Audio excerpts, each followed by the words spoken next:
ایک پیراہن، کوزے کتنے، چٹائی، فلاں فلاں فلاں، یہ سب چیزیں ہم کہتے رہتے ہیں، دعائیں کرتے رہتے ہیں، لیکن کچھ فرق ہمارے درمیان آنے والا نظر نہیں آتا.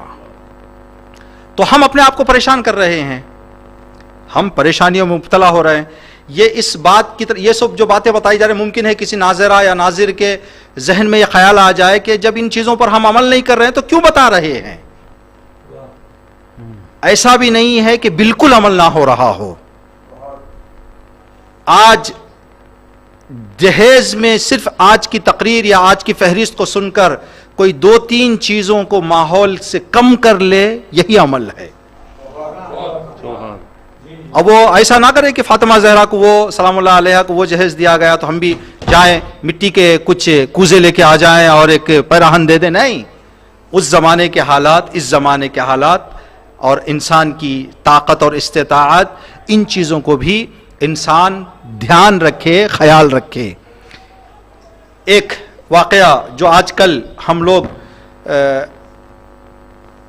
بہتر جانتے ہیں، دیکھیں ہم وطن کی کھلی بات ہے یا سب جگہ کی کھلی بات ہے، جہاں جہاں پر بھی یہ رسم و رواج ہے، جب سے بچی گھر میں ولادت پاتی ہے، بعض گھروں میں فوراً اس بچی کا جہیز جمانا شروع کر دیتے ہیں.